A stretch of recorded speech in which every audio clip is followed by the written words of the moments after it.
The tension. Oh, you never guess what? We're only live. And it's Thursday, and it's the fully loaded Thursday. Not fully loaded yet, though, so there is room if anyone wants to join. I've sent some invites out to people that I haven't got on Skype, so hopefully I might pick those up. And you never know, we might see some retrobates come in at some point. Okay, so where do we go from here? I'll tell you what, let's go and say hello to who has already arrived on the panel. And let's start in order of appearance, and that was Dave, was the keenest of them all. Hi, Mad Max Chaz. Nice to be on your hangout. That's what she said. Excellent. I do miss him, Chaz. I wish he'd come back, you know. Right. Cheers, Dave. Suffolk Andy. Hello, everybody. And before we go any further, I've got some a little bit of wisdom for you at the end of this.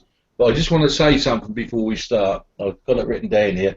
That says, "Don't squat with your spurs on." Yeah. Good sound advice, there, Andy. Thank you. Thank you. No problem. Not recommended. No, definitely not. So thanks for that, Andy. Thank you. Gaz, would you like to say hello, buddy? If you can. Evening all. I'll apologise in advance if I let a sneeze go halfway through. No worries, mate. Hay was a twat. It is. And of course, hello from me as well. Cheers, Gaz. And so yeah, there will be some more people come in. They've informed me they are busy putting bikes away and such like. But like I say, it's always nice to see fresh faces. If you want to join, just actually probably in this instance, it's probably easiest now if you just send an email to mrb@braindump.tv. Okay, and I'll pick that up and I can send you a link through the old email if you're not on Skype. There we go. Okay, so where do we go from here? Let's just quickly tell everyone how they can get involved. So if you are watching this on YouTube, that's great, but if you want to actually be able to ask us questions, make comments, rude gestures, or anything else that you want to do in the Q&A, then you need to go to Google+. And the easiest way to do that is on YouTube. You'll see in the bottom left-hand corner, if there's a proper bad or anything there, just get rid of that, and you'll see in the bottom left, it says get involved in yellow text, some sort of form of description like that. Click on that, that'll take you through to Google+. When you're on Google+ and on this Hangout, then just go to the top right and there's a little box with square boxes inside. Click on that and you'll be able to switch on the Q&A app. And from there, you can talk to us and ask us questions. And just as I say that, the Q&A fills up. So let's go through and say hello to everyone in the Q&A. So first of all, O2 Big Kev over in Australia. He says, "Good morning, chaps." Good morning, Big Kev. Morning, Kev. Morning, Kev. Morning, Kev. We've got Blithering Biker, and he says, "All right, dudes!" Explanation mark. Hi, buddy. We've also got 08 Ride, and he says, "Hey guys, how's it hanging?" Excellent. To the left. To the right tonight. Right up. Trust you to go to the right. Excellent. And oh, is that a new? I think that might be a new commenter, Red Grandy. I don't recognise that name, and he says, "Evening all. Hi, Red Grandy." No, he's been on before. He's got a Oh, few. all right, okay, all right. He still gets the same welcome. Excellent stuff. And oh, just before, okay, I'll just do. Bex has just popped in as well, and she says, "Hello, everyone." Smiley face. Hello, Hi, Bex. Hi, Bex. Get yourself in here. Yeah, come on, Bex. Sort it out. So yeah, hi Bex, and Supermoto Guy 99 says, "Hi all. Told you I'd be back. I'd be back. Did I? Is it going to be the usual people except from Gaz?" And then he says, "Oh God, I can't think of the symbol. I'm having a bad day." Hashtag. Thank you. Hashtag hay fever is a twat. I'm the one with the brain injury, not you. I know, I tell you, it's been one of those days today. So Larry Davis says, "Hello, gods of vlog." Where are they? But anyway, cheers, buddy. Yeah, that's strange. Yeah. He's over there. She'll be on in a minute once she gets a link. That's the guy that vlogs. Right. Okay. Who's that then, Dave? Woman Wolf Rider. She wants a link. Oh, yes, and of course. I did send her a link through YouTube, so if she goes to her YouTube messages area, probably in spam will be a link to the Hangout because it picks up the link as spam. Other than that, you can. Has anyone got? I don't know how else you can send you a link. Well, if you email me, Mr. B at braindump.tv, I can send you a link that way. All right, and then we can get you on Skype as well because it's easiest on Skype. We'll put you in a Hangout group and stuff. If none of that works, let me know. We'll find a way and get you in here. But start with YouTube. I did send you a message on there. But ideally, if you send me an email, that way I can add you to the Skype Hangout group, and I just put a link in there, and it's a free for all. Whoever wants to grab that, come in and join. So awesome. We'd like to see you as well, Catherine. So yeah, if you can do that, that'd be awesome. Right. Okay. Also to Wheeler says hello. Hello. Hi. Hello. Aloha. Excellent stuff. Right, some nice little sets of hellos there. I do like the hellos. And if anyone else, of course, wants to do that, just get on Google Plus and go into the Q&A. Excellent stuff. Right, I'll just get rid of woman riders, woman wolf riders comment there as well. And hopefully you get that, Catherine. Any issues, of course, just come back in the Q&A and we'll sort something out for you. Okay, so at this point then, it is time for going through the panel for news and topics. So I am going to go back to Dave for any news and topics, buddy. Well, news-wise, I've actually been at work now for 2 weeks, which is very good. I'm only, like I said before, I'm only doing part-time at the moment, so it's 4 hours a day and no Fridays. But I'm feeling a lot less tired when I'm getting home now, so it's starting to have an effect on me, and I'm doing well. Topics: has your vlogging style changed since you started? And I haven't got any topics this week, I'm afraid. Oh, Oakley dokley. Cheers, Dave. It's good to see you getting back into the rhythm of work. Thank you. You're welcome. Okay, let's go across to Suffolk Andy for news and topics. Only what I said before we started about I had to change my back pads on my bike today. I will show them because we did see them if I can get them up there. They're a little bit sort of thin. They're meant to have some... In fact, they're now starting to bite into the metal there under the side of the pads. Yeah, for those of you that don't know what your brake pads look like, normally they're not just a piece of metal. There is meant to be some material on there that actually grips onto it. But anyway, so but the trouble is on the ZZR, because they're slung underneath, you can't actually have a good look at them anyway, you know, without getting them out. So I don't completely blame myself for letting them get that bad, but they only actually started making the noise this afternoon when I took the bike out, so just changed them straight away. And that's you know, like we've said before about maintenance and stuff like that. You know, if you can learn to do sort of easy stuff like brake pads and brakes, you know, you're going to save yourself a fortune.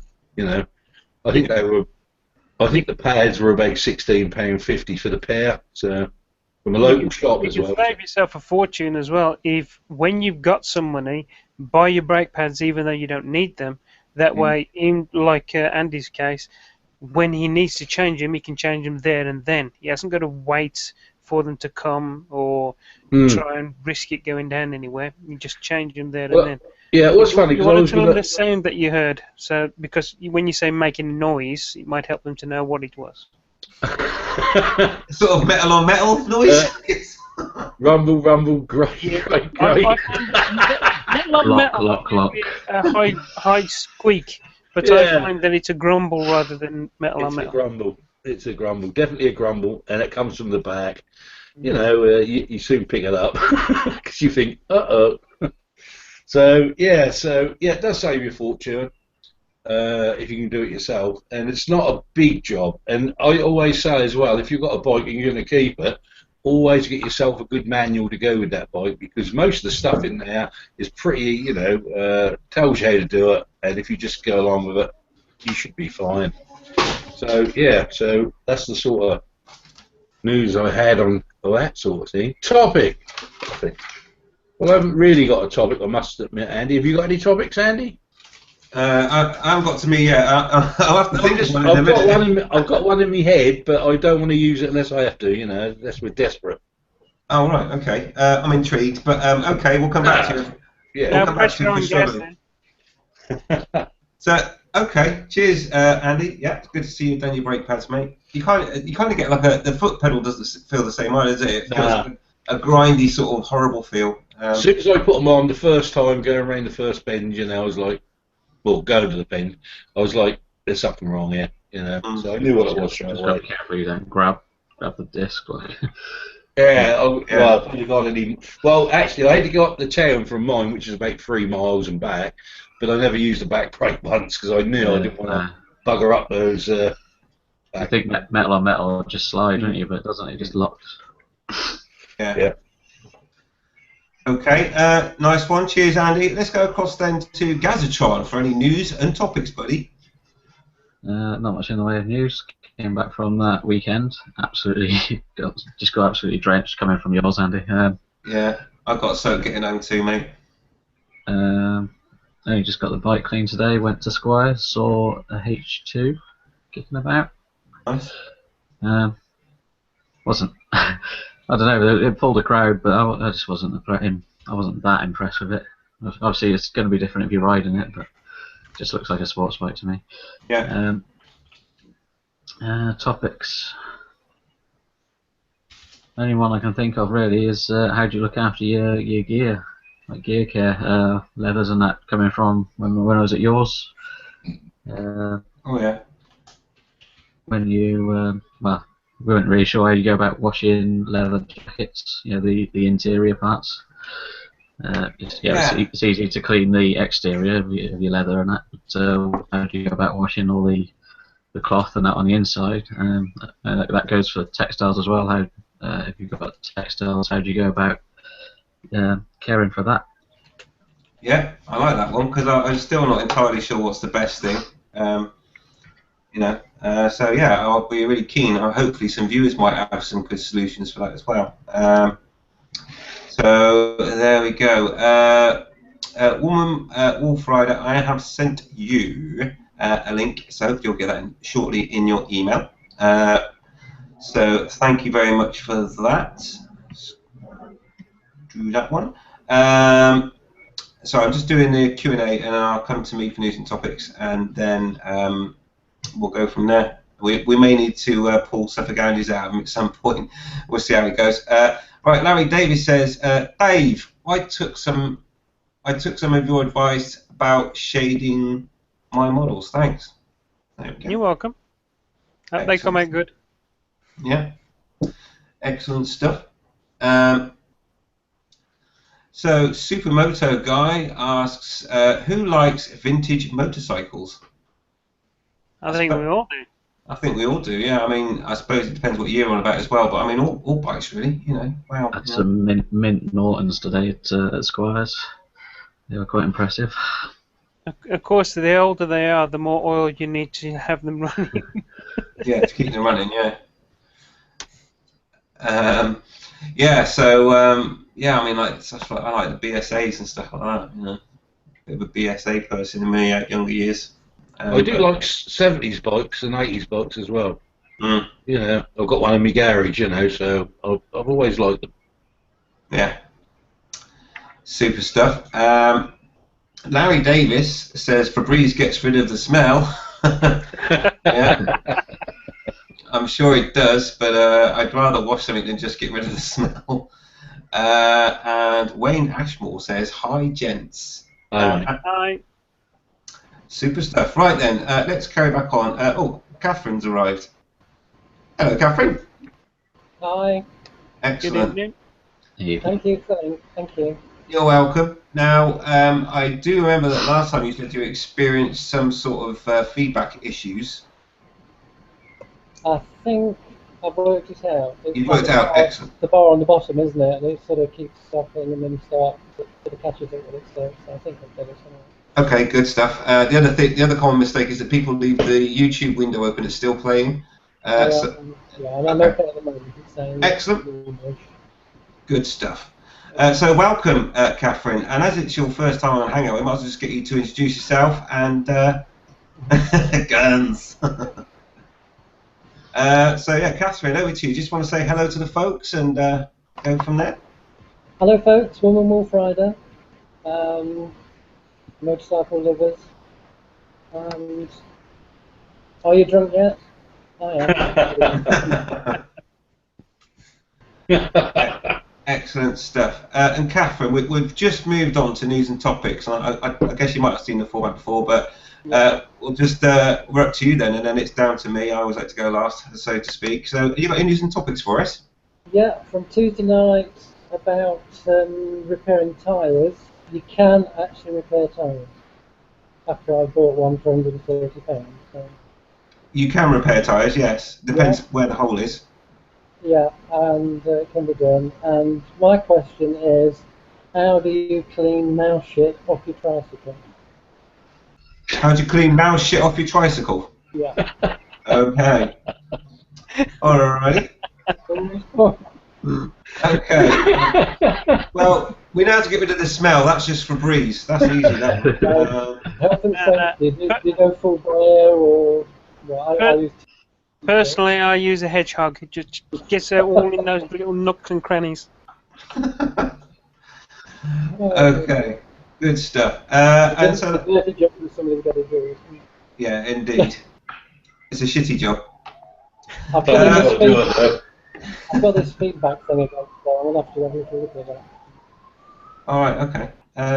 You've definitely got your headphones plugged in, and you've got your mic there. I must have another one running somewhere. So yes, I have. You found it? Yeah, if you close all those other windows, get rid of it. Lovely. Right then. Alrighty, so for me, news and topics. News. I had to buy some new boots after my Pumas gave up the ghost. I mean, they have served me really well. So I've gone and bought some more, but don't laugh at the colour. What colour are they? That colour. Princess blue. Blue and black. What's the colour? What's the colour name? Blue. It's princess blue. It's blue. There's Steve boots. They're not motorbike boots. Now, these are the same boots that I had before, but this is the Mark III version, and it's got the ankle protector thing that you can see there and all that stuff. They're all good stuff. Anyway, they're called Puma 1000. So Those heels. I would have gone straight for the Mark IVs myself. Yeah, but they're £120 more expensive. It's worth it not to get that blue colour. Thanks for that. Well, I like to see a woman say it as it is. They come over here. You have to be boostery spray blue. No, I mean, I'm looking at some different boots. I don't know, but for now, I needed some boots and I couldn't afford a full new pair. I'll save up some proper black ones. It doesn't go with my leathers either, but you know they're safe and I've got You can cover them in copper grease and it'll look like the same colour. Actually, what am I thinking? I could just spray them, couldn't I? I could spray them black. Yeah. That'll do it. Amorite, you'll be fine. Don't use Amorite. No, melt it. Oh, I'll spray them, that's what I'll do. Use acrylic paint. That won't melt it. Alright, for anyone suggest what's the best way to colour these black, let me know. I'll appreciate. Tar, mate. Tar. Just dip them in some tar, you'll be alright. A really fine tip black felt tip pen. Yeah, brilliant. Take it hours. Fantastic. Thanks for those suggestions, guys. I'm glad to see I've got your support. And also, for topics... Change your channel name to Princess B. I am so painting those as soon as I can. In fact, I've got some black spray in the garage. I'll give that a go to start with. So there we go. But anyway, I saved a lot of money. I mean, they cost me 140 quid as opposed to 260 quid for the Mark. There's a reason. There is a reason, but hey, if I could colour them, right, I said I'm not talking about my boots anymore. They're the only ones left in stock. You swines. Of course they are. No one wants them. But anyway, they perform the same job. Just need to colour them. Right. So there we go. In for a bargain, me. You know, can of paint. How much is that? Like a £5? Not even that. Right. Okay. So, oh yeah, the topics. I haven't really got one at the moment. Also, we've only got washing leather at the moment. a mouse ship, which is awesome. So what we'll do is I'll go to the Q&A, and then we'll come back on and crack on with a topic. And of course, if anyone in the Q&A wants to suggest a topic, please feel free to save us. Right. So anyway, Skaggy Cruz is in there, and he says, "I do." Excellent. Diddly. I don't know. Skaggy. He'll be along later, I believe. So what else have we got here? We've got 08 Ride, and he says, "Big hi and high five to Elizabeth." Cough. Got a fan there, Elizabeth. Oh, Elizabeth! Oh, we've got to see what you did there. Yeah. Catherine. Oh, yeah, I know. I'm too slow. I've got so much going on. You see. Look at the yes. Obviously, it's Catherine we have with us, not Elizabeth. So, Larry Davis says, "Use a black crayon, makes them waterproof as well." Ah, dear, excellent stuff. Steve Galvier says, "Hello, chaps." Mate. Let's see where else we can go with this. Wow, Q&A's gone bonkers. And someone's just comment. I like when people have a conversation in the Q&A. Anyway, Delivering Biker says Sharpie. Yeah, I'll take a while. Larry Davis says to Catherine, "Buy a cat, keep the mouse shite away." Big Kev says, "Do the new boots squeak?" Not yet, not unless there's a mouse in them. Where else are we? Wow. What's Q&A gone bonkers? Hey, there's a new one here. They like you to read them because they know you do. You can't read. Yeah, thanks for that, Gas. That's true. Right. Red Brandy says, "Question: brake pads, sintered or green?" Sintered. Yeah, sintered. That's an easy one. Yeah. I think that one's probably for Andy, isn't it? The green brake pads, you know. The ones yeah. You know what the softer pads once, yeah. Yeah, they don't work. They don't. No, not on the ZZR, they don't. Of course, with Mr. B, brake pads are optional with these free-floating brake calipers. Well, yeah, obviously. Well, they're a bit like the green ones. What the instructions say on the packet is pull the lever and then put your feet on the floor. So there we go. I think them green ones was about as good as a couple of pieces of toast, really. Yeah, put a bit of butter on them, it'd be lovely. Good. Desuto77 says, "Hi people, a very muffled sound from you, Catherine. Maybe get your baffles out."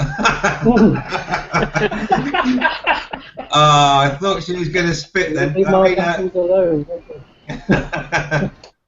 Leave her baffles alone. Right, Skiggy, I'll come to you in a second, Skiggy. What?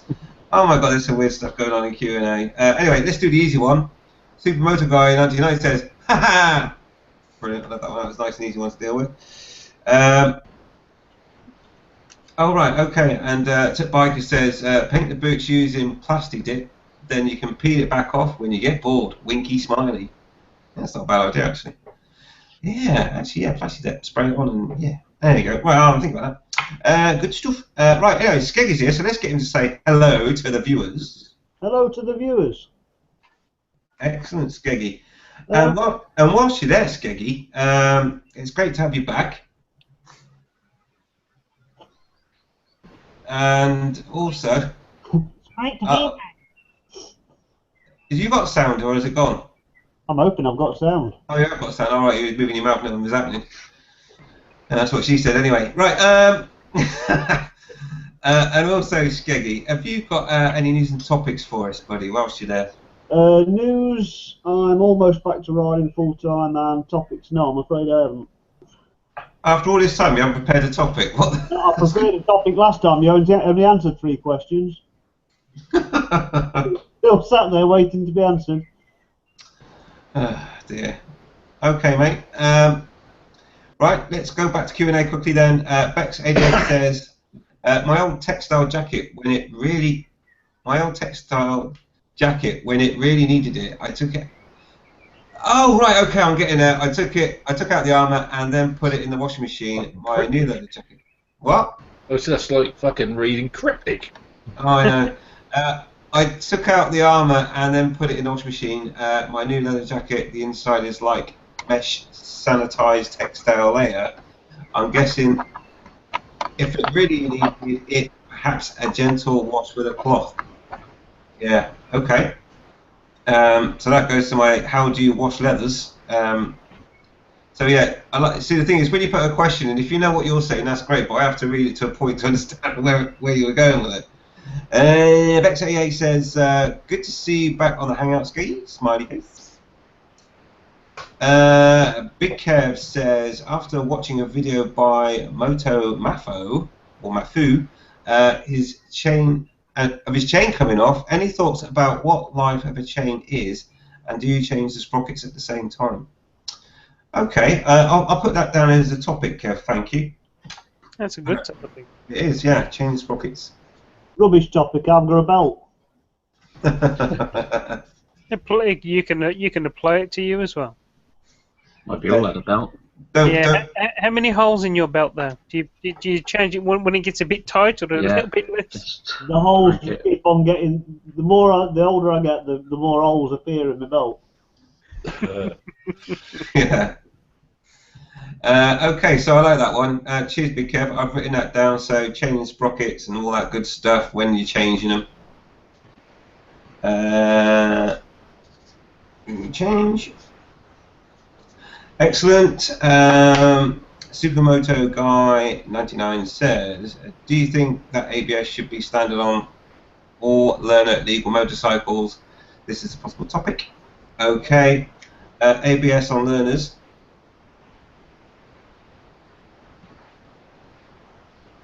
Yeah, obviously I'll have something to say about that one. I think I know where you're going, and I'm probably on the same lines as that. Yeah. Okay. So I think we've got some good topics now. So we'll try and get through those topics. So thanks, viewers, Big Kev, and Supermoto Guy, wasn't it? 99 that asked about the ABS as well. So yeah, excellent. Thanks for those two questions. Larry Davis says, "Skeggy buy a buckle." I don't know. Oh, how did that go then? It flashed up. Oh, Larry Davis says, I changed my chain and sprockets at the same time. Okay. Oh, wait, right. I don't know where this is going, but he says, topic for Gaza, are you in sync with the Palestinians today? Don't know. Yeah, okay. Palestinians. Palestinians, sorry, not Palestinians. I'm going to have to correct you now, Andy, every time you get this. Yeah, please do, mate. I'm going to have to, mate. I can't carry on like this. Let the guy who suffers from dyslexia. Yeah. Dyslexic, yeah. Dyslexic. Does that still make any sense, Gaz? No. Okay, brilliant. Thanks for that. Right, okay. Perhaps he's sort of saying he looks like a suicide bomber or something. Okay. I don't know if they're well known for that, to be honest, but anyway. Oh, yeah, they're very well known for that. Yeah, they're well known for it. Okay then. And Weggy says, for many years, when changing tyres, I've always had them balanced the traditional way. Has anyone ever used the dyno beads? And if so, what was your thoughts and experience of them, especially if you have a sports bike? Okay. Don't they go into an orifice? No, well, no. You basically, when the tyre's flat, you fill the tyre through the valve with the beads, and then and you put a certain amount in depending on the tyre, and they self-balance through centrifugal force. Okay. But no, I don't have any experience of it, mate, and I wouldn't have a clue. I've always wondered with those how they manage to, centrifugal force will force them outwards to the centre of the tread. It makes you wonder how it balances the wheel side to side. Side to side? Yeah, well, you get lead weights put on your wheels or whatever, and they're on one side or the other. I think more so in car tyres than bike tyres, to be fair. Yeah. It depends how big your rear tyre is, I guess, but that shouldn't really make any difference, because what you'll normally find is they'll put the weights near to the rim anyway, near to the centre of the wheel, not on the edge of the wheel. If that makes sense. But yeah, So I don't know, but obviously the fact that they're little balls, they'll roll to the you know, with the centrifugal force, they'll roll to the place that needs them basically. But yeah, no, I don't know. I personally I wouldn't use them. Because I guess when you stop, they all roll to the bottom of the tyre anyway. No, they stick, don't they? They become compounded with the heat of the tyre. Right. Okay. Anyway, yeah, I'm quite happy with the traditional way myself. Anyway. So there you go, Weggy. None of us have had any experience of that, mate. I wouldn't touch them. I mean, going back to what Catherine was saying about the repairing punches, if you get a puncher where all the beads are, and then you stick a proper a hole plug through, that could, who knows really. Yeah, I prefer the standard method. I've got what you meant now. Gazatron rather than Gazatron. Right, Gaza. okay. Palestinian. Play on words. Yeah. A play on words, fantastic. That's just what I need. I think it was a little above your head there, young Andy. All I can say to 08 Ride is that will only work on a If it panel was that one. can actually read, and none of us can read. Don't bother. And I'm colourblind. me. Get that. Yeah, I've got a pair of glasses somewhere, but I don't bother wearing them, obviously. So there we go. Because I think that would only come in if one Gavatron. set. Yeah, I think if Gavatron was an Arab moto vlogger, he could actually call himself, that name. Yeah, It would be Gazatron. Gaza, not double Z. Gazatron. Are we actually spending moments of our precious life talking about that? Yeah. Oh, okay. Well, Right. that's Let's stop doing that then. So let's go on. Let's go on to a topic now. Then it might be quite a quick one, this one, but Gaz suggested it, and I'm quite interested as well. And that is how to wash leather. So we're talking about any leather suit, really. Anyone got any suggestions of the best way to wash? I mean, properly wash it. Like it's got caked in mud or whatever. It needs a proper wash. How can you go about doing it without damaging it? Why would you want to wash it? I'm I quite accustomed to my splattered flies. Yeah. I was a rocker for years, so you don't wash it. It's sacrilege to wash it. To help keep your leather supple and full of bodily fluids. Yeah. You're not the lining you want to wash. It's ain't too good. It's just the lining I was on about. I've got some Dry cleaning. tricky things. Take Like, the dry cleaning. I've got leather cleaner and stuff for the like the Autoglym leather cleaner and balm for the outside. That's relatively easy. It's how you go about the liner. Do you just, I don't know, All right. throw a bucket over it and Come out. no. Let me expand then. Obviously, I've got the Olanese pants, for example. Okay, and imagine that you went somewhere where it was really hot, and then it had a torrential downpour, and you got caked in mud, and then it all got sweaty and nasty and horrible. They need a proper wash. Is there any way you can do it without damaging them? no. Could I not just take the sliders off and put it in the washing machine on a delicate wash? No. What would happen if I did? You'd have Loose. problems, not so much when they got wet, but when they dried. Yeah. You'd probably wash out all the oils and what are in the leather anyway. Remember, you're supposed to put the oils back in. You don't want to wash them out. That'd make them brittle and crack. Just gonna leave my beard and tash here while I take dog for a walk. Okay. So basically, when they get that bad, then I have to basically, have to throw them away. You always know when a leather jacket's come to an end of its life, so there's always a time to say cheerio to it, even if you love it, You had to do that.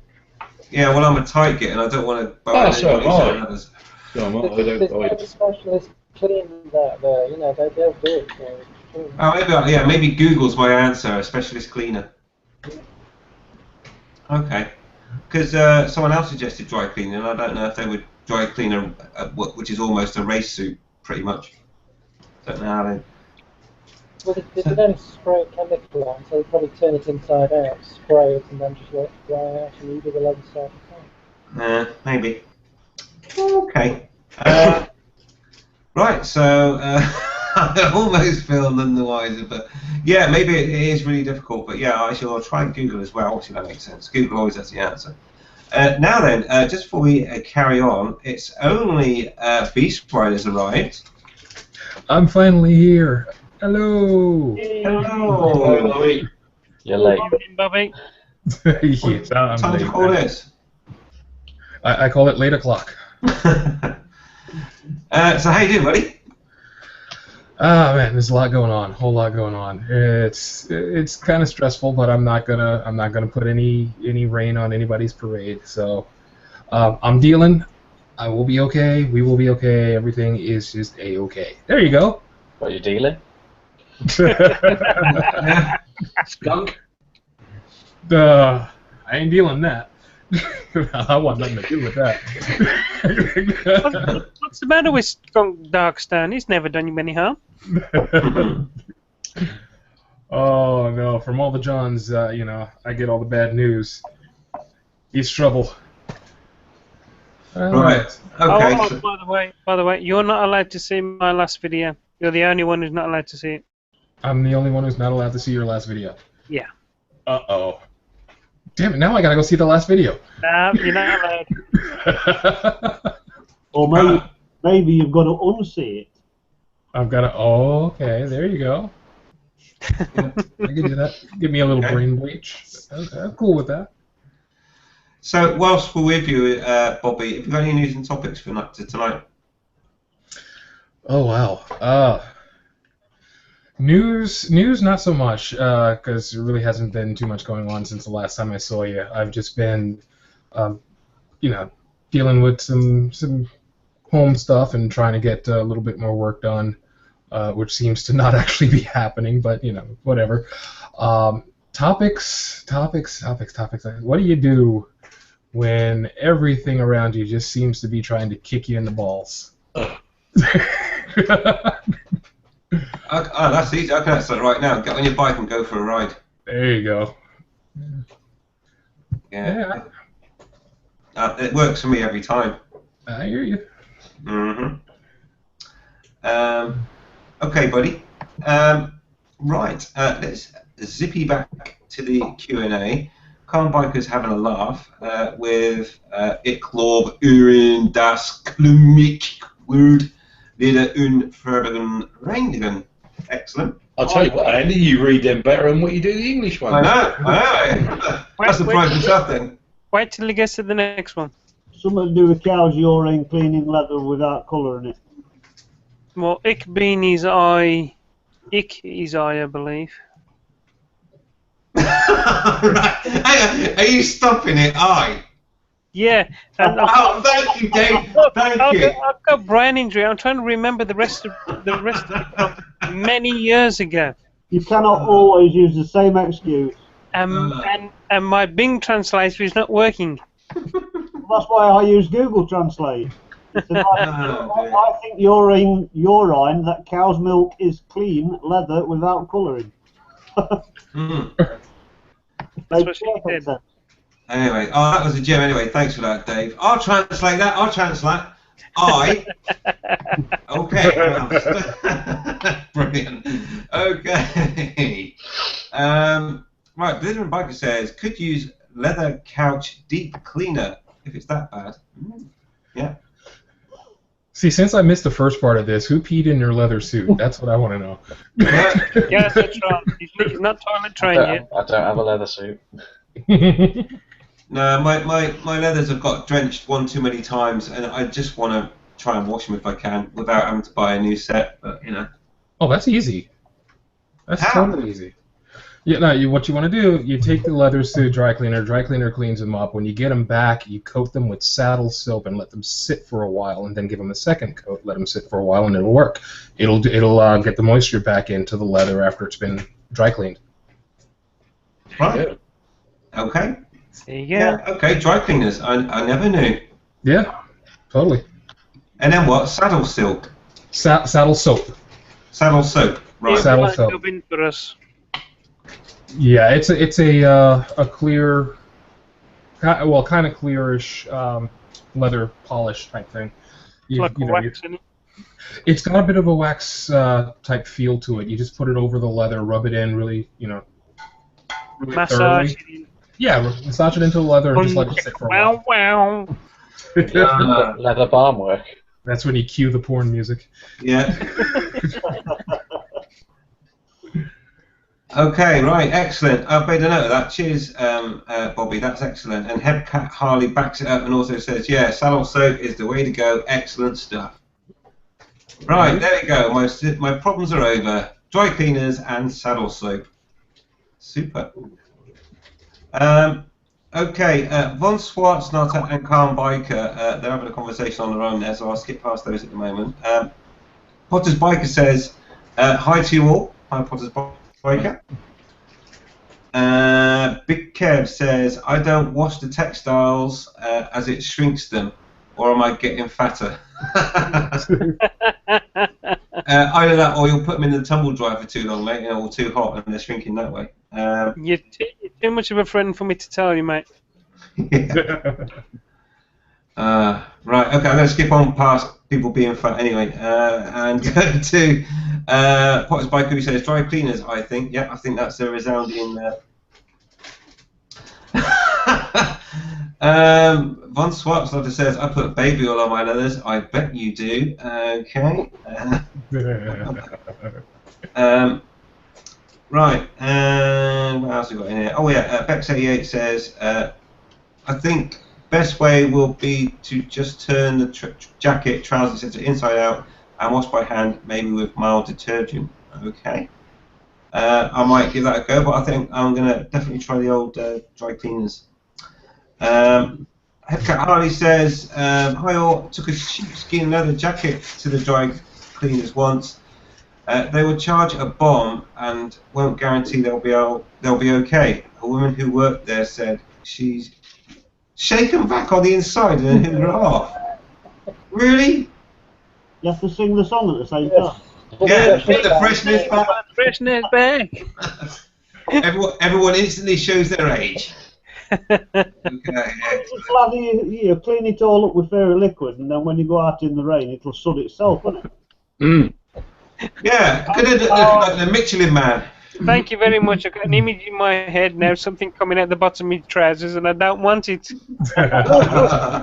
Which one come out the bottom of your trousers? No, they both do, mate. They both do at your age. At my age, what the hell's the matter with him? That's why he's got it. That's why he's selling his line of Harley colostomy bags. That's right. Okay. Right. I'm going to go from the crazy Q&A. I'm not going to bother with the German stuff there for the moment, you guys, because we have got a topic now, and I think it's quite a useful one, and it came from Kev, and it is about chain and sprockets and when to change them. A serious topic on the Fully Loaded. What the actual? So, who in the panel would like to start with this one? Oh, Catherine straight in there, wiggling her finger. Could be serious. Go on then, Catherine. Yeah, it depends on the bike, doesn't it, really? If you've got a low-powered bike, they'll last forever. If you've got a 1,000 mile like mine, they'll last about 10 minutes. So you've got to change sprockets at the same time as the chain. It's all got to be changed. Mm. Yeah, I'd agree with that. If you're changing the sprockets, change your chain. Except if you're only changing the front sprocket, which wears, I believe, 3 times faster than the back sprocket. Yeah. If your chain comes off and you can't adjust it anymore, you've gone way past the point where you should have changed it. The old MOT check of pulling the chain from the back of the sprocket backwards. If you can move it more than half the depth of the sprocket, it's time to change it anyway. Yeah. Okay. Anyone else? The only thing I found is when I changed mine on the ZZR, when I laid the new chain down and the old chain, you'd be surprised how much the old chain will stretch. I was quite shocked how long the distance between the two was. But when I done the chain, I done the back sprocket and front sprocket. But the front sprocket can be a bit of a shit to get off sometimes. It can be on there pretty damn tight. So, you know, be prepared for a bit of leeway.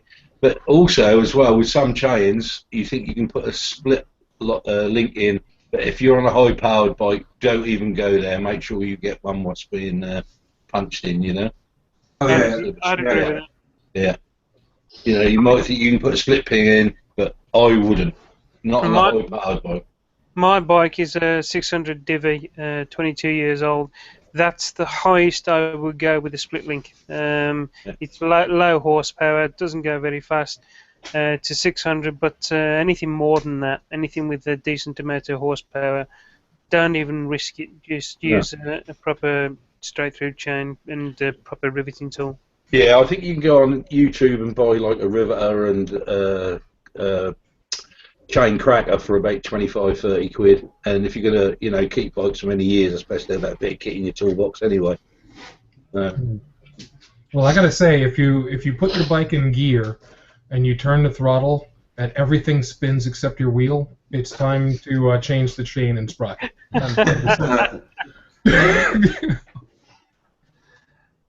So yeah, I did a chain and sprocket change on the Hayabusa. In fact, it's my very first video. So if anyone knows how to crack a chain and then put the pin back in and rivet and everything, then that's the way to go. I think some people are referring to the old-fashioned U-shaped clip type chains. Well, you should be using those on motorbikes anymore. You know, they are still on the smaller ones. Are they? Yeah, they're on mine. Wow. But yeah, that's fine. But of course, the chain technology has advanced a little bit since then. Definitely. But yeah, and in terms of the chain now, I mean, obviously, you should be, you know, lubricating and cleaning your chain, you know, every so many miles, whatever your preference is, depending on the bike. So every time you do that, is the opportunity to check the chain, and obviously as you're turning the wheel around, if you're starting to get permanent bends in the chain as it goes round and it gets tight and less tight and it's looking old, and as Dave said, you can start pulling the teeth out of the, pulling the chain off the teeth of the rear sprocket. There's another sign. If your sprocket looks like shark fins, then obviously that's another indicator that you need to change. Don't put it on back, it's just the extra life. Yeah. And there's also the sometimes if you're not used to buying chains and that, there's always the possibility that there's so many different chains made in so many different ways. Like you get an O-ring chain, you get there's several different ways they're actually constructed. So get the right one for your bike. Buy a decent quality one, don't go for the cheaper one. Definitely. There's only a few things you have to really look at on your bike that's you need to have decent quality. Tires, brakes, chains, and gear. Those are the ones that you want decent quality of, because all of those keep your life safe. You can skinflint on exhausts and things like that, and don't worry too much about it, because if an exhaust blows a hole and starts making loud noises, it's not going to damage your life. But if your chain comes off the wrong side and locks up your back wheel, you could be off in front of a car or a bus. I do know a couple chain who can come off and take your leg off as well. Yeah, I know a couple who were actually killed on a bike when the chain came off. That can be pretty dangerous. You don't want that big metal chain swinging round your legs and stuff. No, certainly like whipping round your calf and everything else and pulling that off. Anybody ever had a chain freeze up on them? Because I had the Drifter MOT, not this time, the time before, and they said you need a new chain. And I was just going out to the Boston Bike Night last year, and it just felt like my back tyre was the shape of a threatening bit. It was just all these tight spots, I just had to crawl back home. That was quite scary. I know. I've never had it. I've had one go before, and it just ran off. You know, fell on the floor, which is what happens 99.9% of the time. It just fall on the floor and just follow the front link and front sprocket fall on the floor and out. But my son-in-law, he had terrible chain maintenance, and he got the typical big step in it like this that was solid. And I'm like, how can you ride like that? He had his chain was so loose. Once we'd sort of got that bit all nicely lubed up so that everything moved properly, I had to pull his wheel back about half an inch, 3/4 of an inch. There's a fair old bit of movement for a rear wheel. Now, I've got a question for you, though. We're on chains and stuff, but how does this apply to belts? Because my bike is belt-driven rather than chain-driven. So is my Harley. Yeah. My fuel wheels as well. Well, use the They go right for miles, don't they? use the right lubricant on it. A lot of people think that you don't use any kind of lubricant on it. You do. The best stuff to use on some of the belts is silicone spray, because it stops it from cracking. The best thing is literally just make sure it's clean all the time. Yeah. The worst thing for them is the little tiny bits of grit get stuck between the teeth and end up going round. And they don't damage the belt 9 times out of 10. They'll damage the sprocket. But adjustment is most paramount on them, and all is the same as all the rest. They normally have got a guide in the guard where you've got so much up and down, but if not, then you grab the belt at the bottom, about centre, and twist it. And you should only be able to twist it about sort of from there to about there. If you can twist it like that much, then it's too slack. My fuel had a self-tension, I think, wheel on it. I think the Harley belt has got, they reckon it's got a 30,000 mile life on it anyway, if you look after it. It's about the same as a cam belt. It's essentially a cam belt. I mean, the one I had was, believe it or not, was on a GPZ 305, and that was the same, about 30,000 miles. I say is a reasonable distance. They all copied off the Mobilette, by the way. You know that, don't you? Yes. That was only the front drive, wasn't it? Doesn't it? 2 chains of the belt. When you get to about 20,000, it doesn't hurt to keep a spare on your bike or around your persons on a long journey. Yeah, I mean, most chains these days will last a good 10,000 miles with no issues, even with poor maintenance. But once you know you've had your chain that long, it really is. You should be inspecting it every time you lube it up anyway. But if you want to, I mean, see, the other thing is that not everybody does their own maintenance, do they? And if they take it to a garage, and they always have done, then they're probably not even keeping an eye on what the chain's doing or anything. Yourself, Andy, you go to a bike meet and you look around all the bikes and you see some horrendous chains. You do, don't you? You do. You're like, oh my god. Yeah. Some people don't care. I took my Triumph for 12,000 mile service, and I said, "Oh, do you just check the chain?" He goes, "Oh, this is a 12,000 mile. Your chain's not ready for another to your next 12,000, so 24,000 miles on a chain."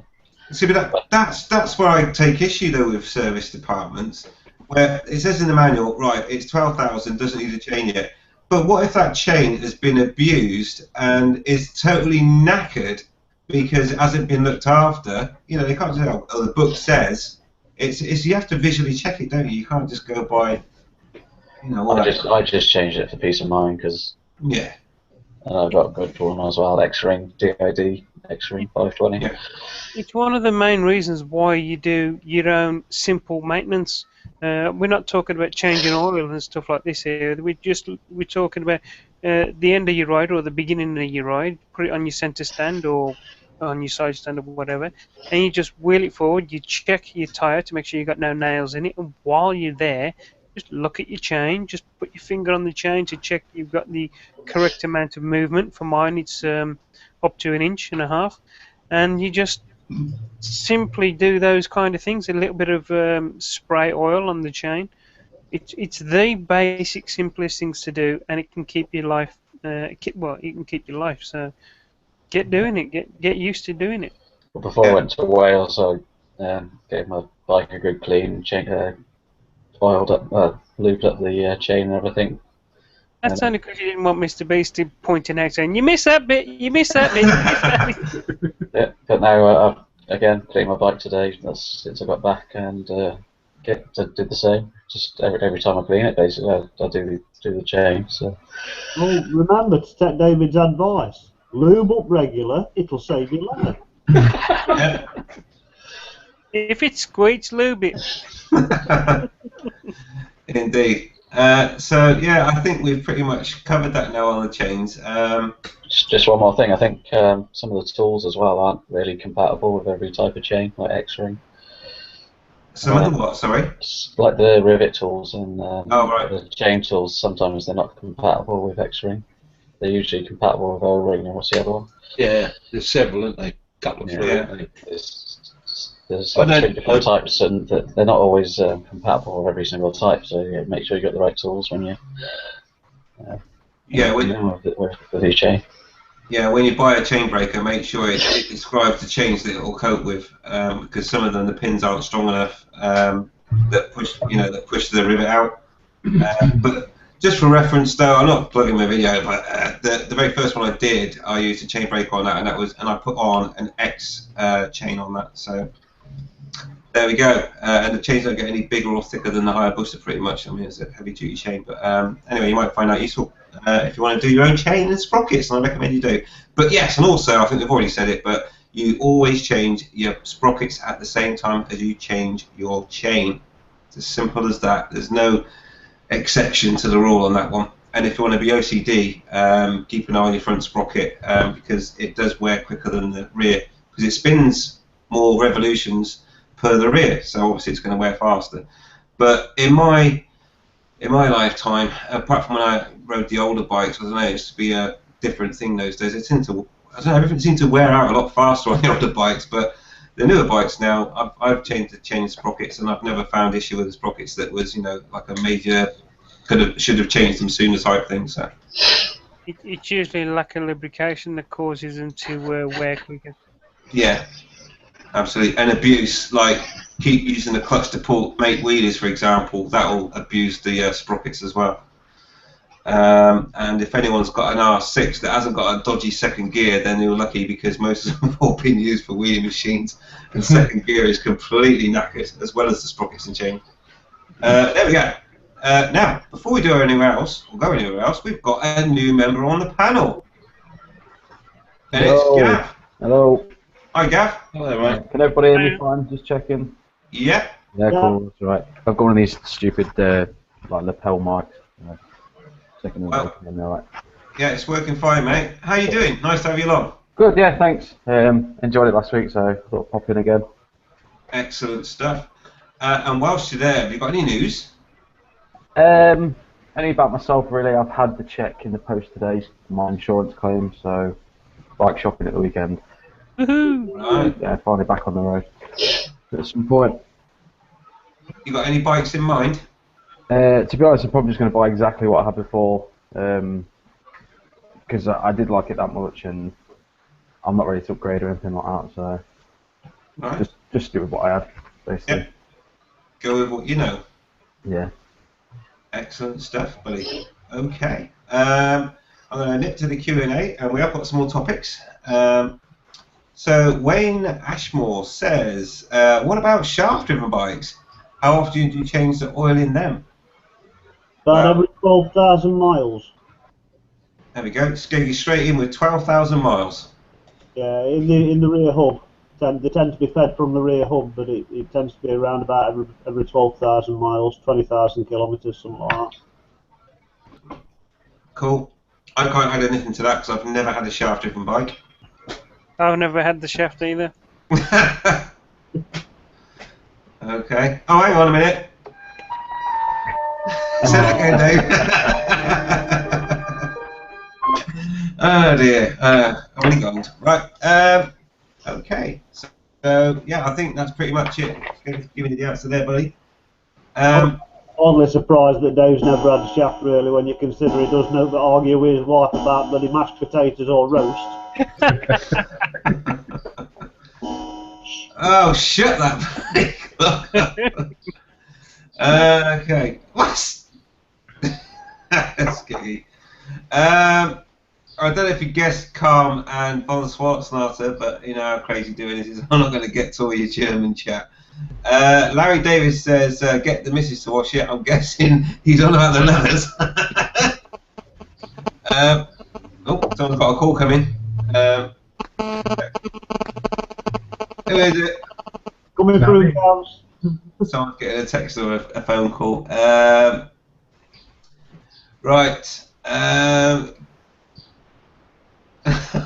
Guys, please don't have a chat in the Q&A. Can't Mike, you should know better. The balls by a cod piece. Yeah, no, I'm not going to bother translating because we've got another topic to get on with. And that is... Oh, this one's a big, juicy topic. And it is... What do people think about ABS or making it standard for learners to have ABS? I'm definitely not going first on this one. And this is from Supermoto. So let the fight begin, I guess. Who wants to go on ABS on learner bikes? Learners should learn to ride the bike before they go onto ABS. Thank you. The other thing you've got to remember, in years and years to come, they won't have nothing but ABS brakes on bikes, so they're going to use them anyway. You can always pull a fuse out. Well, yeah, but they probably, all bikes from the EC will have the brakes. This argument is no different to all us lot saying kids shouldn't be allowed calculators in school. Yeah. Well, it's basically, well, they didn't exist, you know, years ago. They do now, and they use them, in everyday life. They're always available on the phone or everywhere, so why shouldn't they? And it's the same thing about ABS. I personally think they should learn how to ride properly and then get introduced to it. But I don't know. I've only ever had ABS on a demo bike, so I'm not really want to speak on it. It's only from next year that they're going to be mandatory, isn't it? So you're right at the point of them being on all new bikes. But I personally learned on a non-ABS bike, and then I bought one. But I don't know. I can't really say anything because I didn't even lock the wheel up when I was learning. I don't know if that's a good thing or not. But I definitely think they should learn without. I don't know if it's the same with cars now or not. Well, cars are different because it doesn't matter if one wheel or two wheels lock, because you haven't got to worry about stability of staying upright. But yeah, that's true. Yeah. The thing that worries me is they're going to be doing the emergency stops. They've always said that ABS extends the distance of an emergency stop. If it extends the distance, are they going to extend the distance in the emergency stop on the test? Or will it stop anyway within the given distance that they expect you to stop? You know? It's just a bit of a strange one. I mean, I've no problem with it being on there as long as you can choose whether to, switch it off or on. Well, I don't know what the distance is. If the distance is what it says in the highway code, then most bikes and cars will stop well within that distance anyway. Yeah. But that's not been updated since 1950. That's why most cars and bikes can stop anywhere near. Cars had drum brakes in those days. I think they've changed a lot. And the compound of the tyres and everything. And we've all seen how quickly cars stop these days, and it makes an absolute joke of the highway code. But what about braking on the rally runabout? Yeah.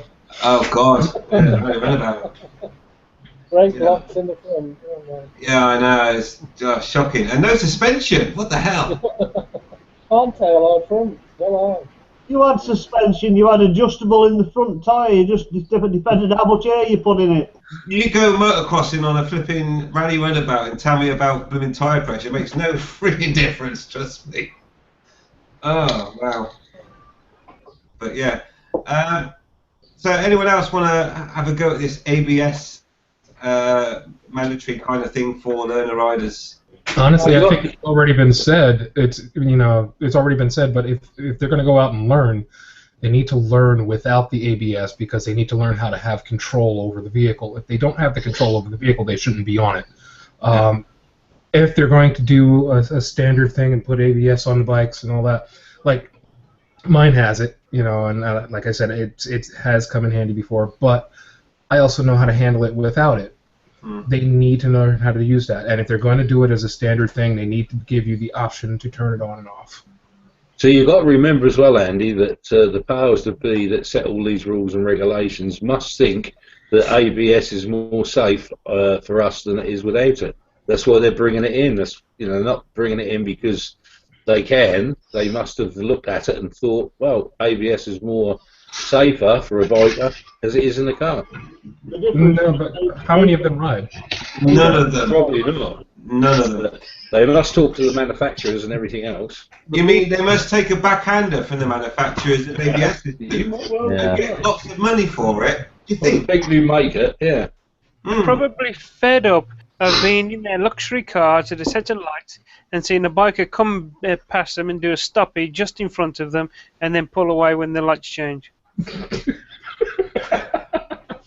I'm sure it's for Mr. B, but I don't know if anybody else. Is it going to make or break a decision of a new bike if you can't turn it off?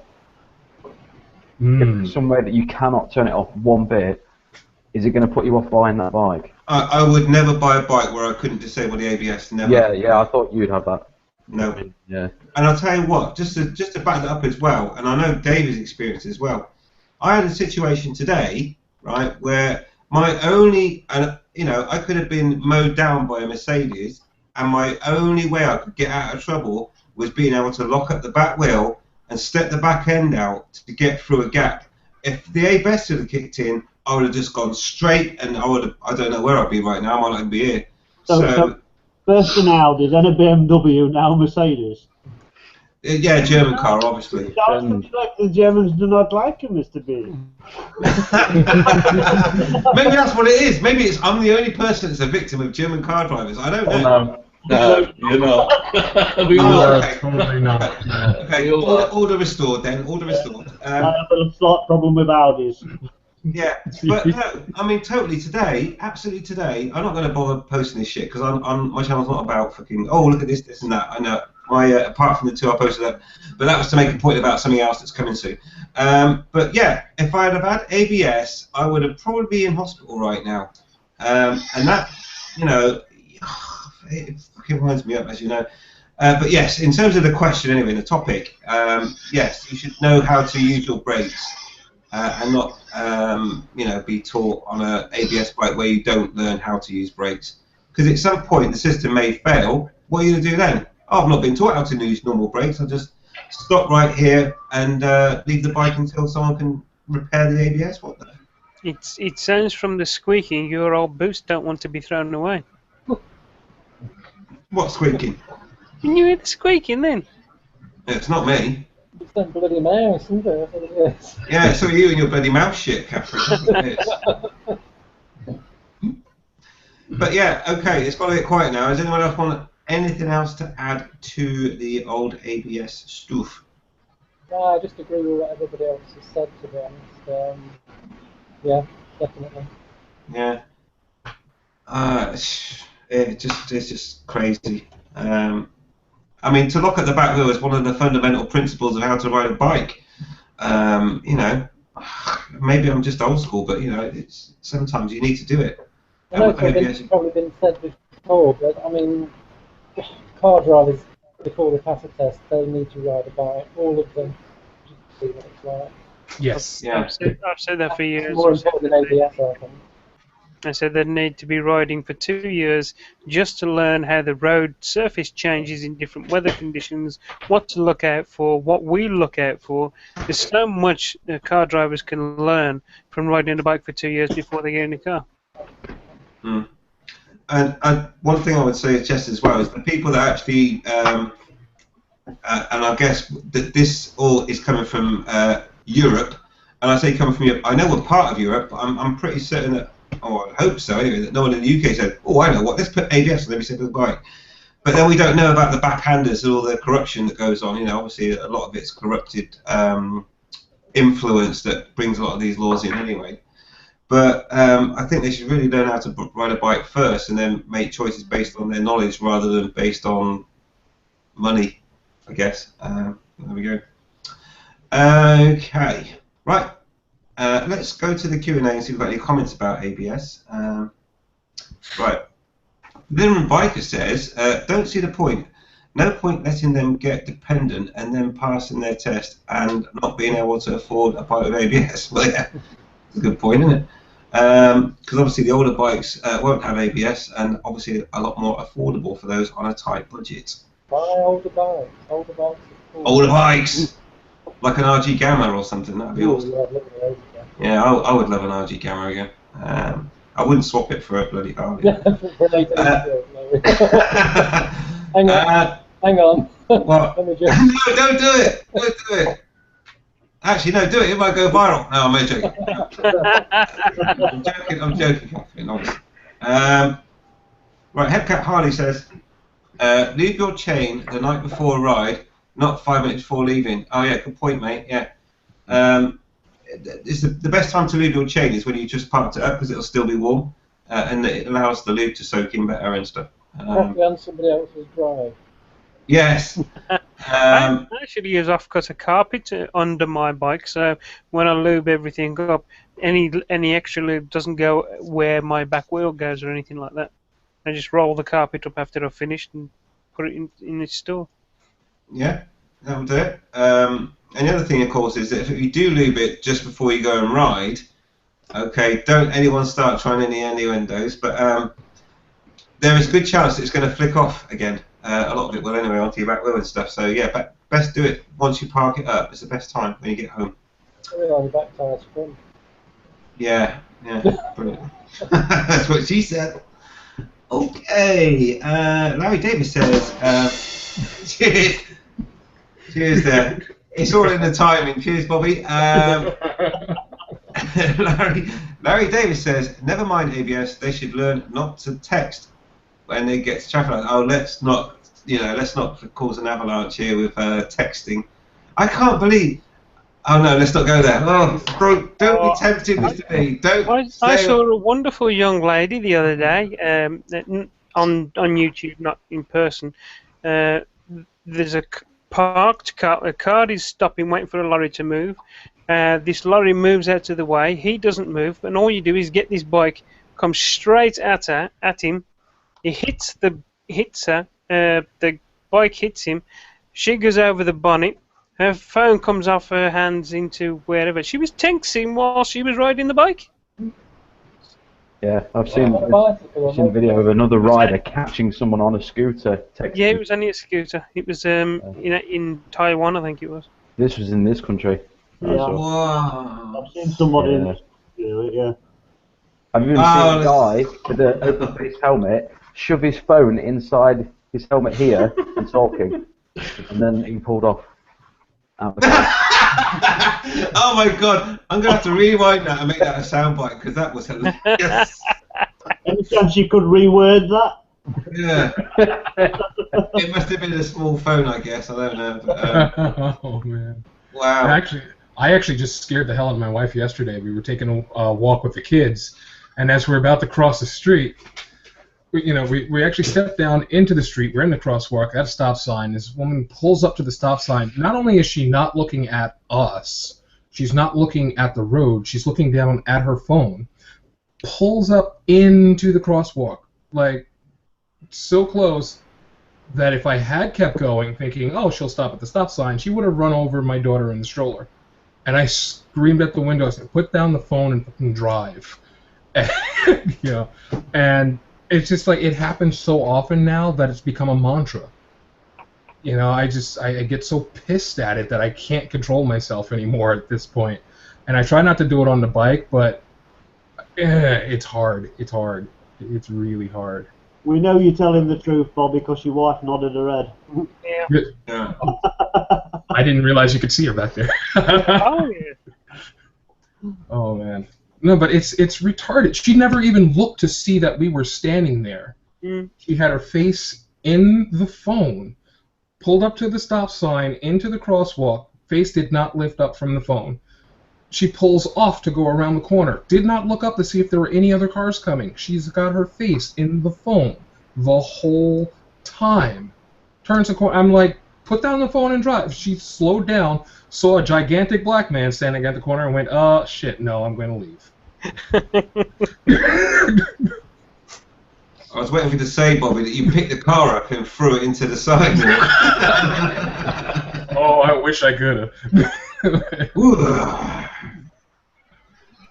But yeah, I don't know. I mean, we maybe got time to. We've covered most of the topics, and I'm guessing talking about texting. I know everyone's passionate about it, but maybe we could make that our last topic because we've done. We might get Catherine. Do you want to just talk about your mouse shit for a minute? Yes, it's a problem. My mouse is on a charge. It don't want it, does it, really?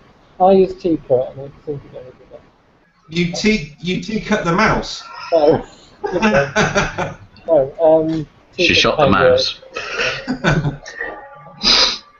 Yeah, T-cut. Okay. So if you're so... Floppy shit, it wasn't the dry stuff, so I don't know. I got diarrhea up at the mouse.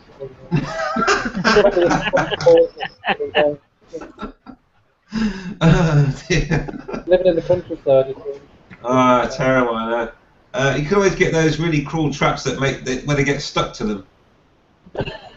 I know a better trap. Just buy a snake. I have several. Yeah. Okay. I have several if you need them. Do you know what, guys? Did you not, some of these innuendos are signposted, and it was just like. But no, I would suggest that if you are suffering from mice, then a good idea would be to put the sticky trap stuff all the way around, and then park your bike inside it, and that way the buggers will never get there, will they? Yeah. And sorry if anyone's watching that likes mice, okay? Nobody likes mice. Oh, people have them as pets, don't they? I like my mouse. Look, it keeps me connected to the internet. Is that the one that you call Keith? Yeah. Back there. Still recovering. Okay, right, let's go into Q&A, and I think what we'll do is we'll make our last topic, just to get it over and done with, the texting thing. So I'm going to go to Supermoto's question to Carl Biker, and he says, are you joining Hangout? No, I think he's going to carry on talking German with Francois Snatal. I know I'm trying to pick my way through. In fact, I hope I don't mind, guys. What I'll do is I'll just actually get rid. Anyway, I think in response to Carl Biker, he said 9, he's not joining. Anyway, but I didn't know Richard's wife was German. That's funny. Yeah. Oh. Yeah. That's why Richard is so affluent with German. I can actually read a little bit of that, so yeah. Yeah. You can read more than I. Yeah. Okay, guys, I hope you don't mind me clearing it down. I'm trying to find the questions in the Q&A. Oh, there's one from Wiggy here, Andy. Yeah, I just pulled it up. That's what she said. Anyway, Wiggy says, has it ever been proven that ABS saves lives over a non-ABS systems on a motorcycle? I've never owned an ABS-equipped bike, so have no experience of the system. I think it would be extremely difficult to prove that ABS has any life-saving qualities, to be honest, on a bike. You do see the adverts they show where you get a bike with ABS that breaks through running water or whatever it was, and he manages to step, and the other bike comes in and he puts the brakes on at the same amount and he skids and falls off. And well, you have to think, well, if the bloke was actually riding the bike how he would normally ride the bike, he wouldn't have come off there. because he would have braked appropriately for the conditions that he was in anyway. He wouldn't have snatched the front brake to get the bike to fall down. So yeah, I mean, obviously, my first immediate reaction is, well, why didn't he feather the brake? Because that's what you do with normal brakes. Why did he? Are you suggesting that he may have grabbed a fistful of front brake on a normal brake so that it would fall over and then make ABS look really good? Is that what you're saying? It was in the script, obviously, wasn't it? Yeah, I would say if you're an ABS company and you want to sell your ABS product, you're going to make it look like the ABS is better than a non-ABS by whatever means possible. Yeah. So I don't know. Has anyone on the panel got any inkling or heard of anything where it's been proven that ABS saves lives on bikes? Nope. No. Nope. Not at all. It's used for the airbags and leg protectors, obviously. Yeah. Okay, so well, all of that. There's a lot of experience in this panel, to be honest. I wouldn't like to calculate how many years worth of experience, just to be polite to everyone on the panel. Well, we've got him for 150 years. Oh God, Dave just jumped straight in. 150 years. It was going to work out now. How did he think I am? 150 years. Well, I've got 30 coming August. You've a little bit more. Andy's a lot more. I'm not going to say anything about the lady's age. No, thank you. Please don't. She's got guns. Riding when I was 2. But yeah, so there's a lot of experience here on this panel, and nobody has ever heard of any evidence whatsoever that ABS saves lives over normal brakes. You know, it just winds me up, and you know it does. And of course, Calm's come up with a link for something. Oh, brilliant! Yeah, because that's what we do on Hangouts, is we look at the internet. So let's see. I just want to go back to the Q&A, and what I think we'll do is we'll talk about texting or just phone use in general. I did a video, or recorded a video today about it as well. Anyway, oh look, Hot Swartznut has posted something in English. So I'll select that, and he says, got 3 more people into biking this week, all girls. Yes, on a roll. Oh, sorry, that was English. But that's fine, mate. I'm fine with that. That's all good and excellent. I think, that's another subject that I did a while ago. Was that young ladies that are riding around on the back seat should really move to the front seat and have a lot more fun. Where else are we? And Catherine will probably vouch for that as well, won't you, Catherine? Yeah, I'm trying to join an organisation at the moment called Curvy Bikers or Curvy Riders or something, but they tend not to ride out very often. So that's no good then. Just sit there and drink tea, I think. Yeah. Could you do a slice of cake, please, Anton? Yeah, that doesn't sound like the right one for you, Catherine. No. Sharp run. Come on, Wife and Biker, get social. Yeah, get Wife and Bike out there, I'll show you some trees. Yeah. Blimey. Okay, right, Jasuto77 says, an old timer died near me because he grabbed a handful. Okay, I've just made sure it was safe to read out the rest of it. Upon seeing a mobile speed camera van. Yeah, well, if we talk about mobile speed camera vans, then that's another story again. But as Kev will vouch for, sorry, not Kev, as Gaz will vouch for, Velcro is your friend. Right, so, yeah, indeed. So, Supermotor Guy 99 says, ABS only works when you become the Hulk and grab the front brake as hard as you can. ABS does not save lives as much as you think. My German is poor. No, that's absolutely fine. But basically, yeah, no one is taught to grab the front brake, are they? So why are people saying ABS is great because if you grab the front brake, but we don't grab the front brake? So why, it's like standard sales technique where you create a problem when there isn't one. Okay, right. So what I'm going to do then, I'm going to let us talk about Jesus crumbs. I'm going to politely ask Con Biker and Von Schwarzenegger to stop posting shit basically in the Q&A because I can't find all the good viewers stuff that might be putting English in there. Well, from the spiker, English. Yes. Por favor. You mean Anglo-Saxon? Yeah. Okay. Right. So anyway, who would like to kick off on? I mean, God, bikers texting. What's going on there? Anyone want to kick off on that? Their thoughts on it?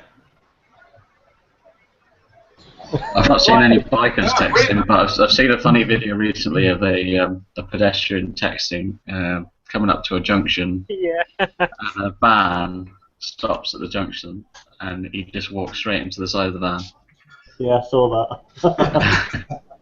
How do you not see a big white van in front of you? I don't know, but I've had people run into me texting while walking, and I am huge. Okay, I am freaking huge. And there's people with their faces down in their phone walking down the street and walk right into me. A couple of them have fallen on their asses because of it. And I'm not going to stop myself from laughing. I'd laugh at them and say, "Look where you're walking."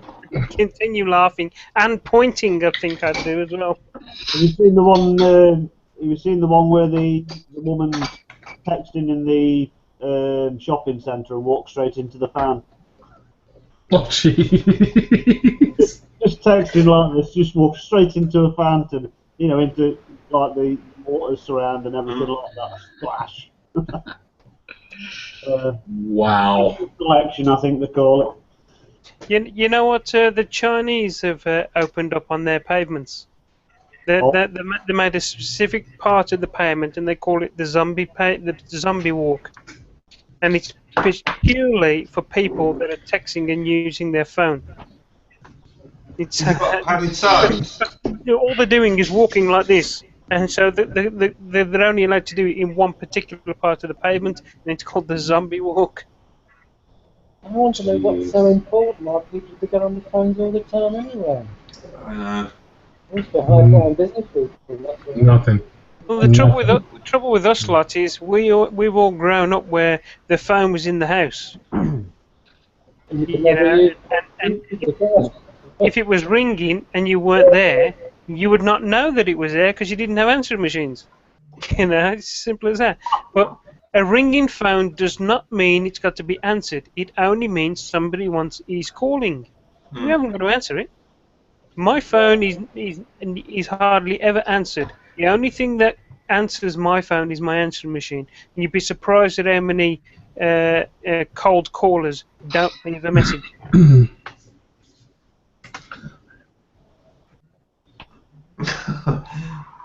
Okay. No, I mean, I work in some public places, okay, and some of it involves a large public space, as let's call it. I don't want to go into too much detail. No, not prison. Don't go through one because I'm not going to tell you what it is. But anyway, essentially, people walking along looking at their phones, all of them. It's like, what's going on? It's like Zombie Nation. And then they get in their car and they carry on looking at their phone. And a lot of videos that I've seen, of people saying, get off the phone, all the rest of it. And they'll wind down the window and say, oh, what's the problem? They've still got their phone in the hand. And you say, put the phone down. And they go, okay. And they hold on to the phone, but put it on the seat, but they don't let go of it. It's like, fucking let go of the phone, for fuck's sake. What is so important? What's going to happen in the next 5 seconds where you can't physically let go of the phone? You have to see what all their friends are having for dinner, I think. They have to know. Oh, let me check Facebook. It'll never happen, but what I would love to see is a crowd of people in support. If somebody says, get off the phone, and all the crowd sees it, they all surround the person and tell them to get off the phone. Every single time it happens. Everywhere. that would soon bring down the net number of people that are using phones. But it won't happen. But that doesn't mean we shouldn't keep telling people to get off the phone. When we keep saying, it's not going to change anything, then what we are doing is giving them the right to use the phone and put us in danger. They are actually breaking the law. So if you saw someone assaulting someone, you would step in and say and do something. It's the same difference, isn't it? Yeah. You know, they are committing an offence. So you're pointing out they are committing an offence. Mm-hmm. Yeah. And I have to say, I've recently been looking into, in the UK we've got this thing called citizen's arrest. Yeah. And you can arrest people if they are in the act or look like they're intending to create an offence.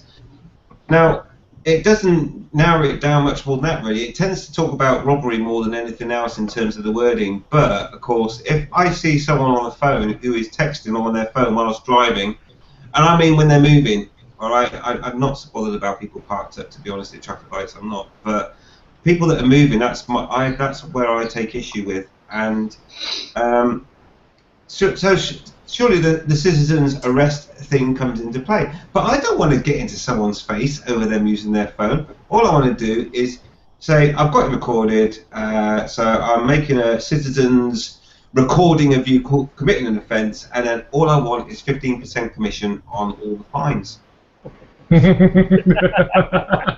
I would love that. Absolutely. Kev's covered it in one of his videos, hasn't he? About saying, what do people expect to achieve from telling someone to scream at them, put their phone down and stuff like that. Yeah. And I'll admit, I've done it. And the reaction you get, it's just, you just take a piss off, basically. Now I've kind of stopped doing it, and I just kind of give them like a wave of the finger and then a point at the camera as if to say, I might do something, so just put it down. Mm-hmm. You'd probably get the same reaction anyway, but It's not going to stop. It's amazing how often just pointing at your camera diffuses a situation. I've had a couple of times that people have tailgated me, and I've just pointed to the camera, and suddenly they back off. Yeah.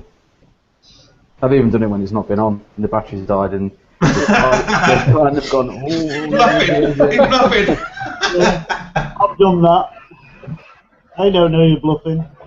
I'm recording, but am I? Yeah. I had somebody, I sort of looked at them, and they didn't pay attention, and I just sort of, they caught me out corner of the eye, and I just sort of pointed to the camera, and they launched the phone into the passenger. It hit the passenger window. It just fell. Oh man! I'm laughing my head off. Got back and realised then that I hadn't recorded it because my battery had died. But yeah, I think one of the things that surprised me, and it's only recently, obviously, but hearing about bikers texting, what is going on? Have you seen that link I just put up? No. Link in the chat of the scooter rider. Is it a video of someone texting on a bike, is it? Yeah. Yeah. Whilst riding. Alright, let's have a little look. Turn the volume off. There we go. I've seen it happen when I pulled up at traffic lights and a scooter rider in front of me pulled his phone out and quickly sort of checked a few things. By the time the lights had changed, I was gone anyway, and he just left him sat there. So, but Richard, I told Richard about it, and he came up with a good point. He said, "Well, did he have his gloves on?" I'm like, to be quite honest, I never noticed. I noticed the phone, but there's a good point. Please don't tell me that they're making conductive biker gloves so that you can actually work. Yeah, they can get Yeah. They do actually, yeah. Oh, Yeah. No. Well, I can understand how that would be a good thing, because let's say, you need to check your GPS, you pull over to the side of the road, and you don't feel like taking your gloves off. You can use the gloves with the conductive material. But I don't see being able to call while you're on your bike or text while you're on your bike being a good thing in any case, at any time. I just don't get that. Well, we can make calls with our Bluetooth stuff. That's kind of all automatic, and that doesn't involve losing control of anything. I just watched a video. Andy didn't once lose control of his bowels while he was on Bluetooth. I will receive a call, but I won't make a call. Yeah. But that's true. The headpiece. All you do is you just push a button, it comes on, and everybody knows if I've gone silent for any reason, I'm concentrating on the ride.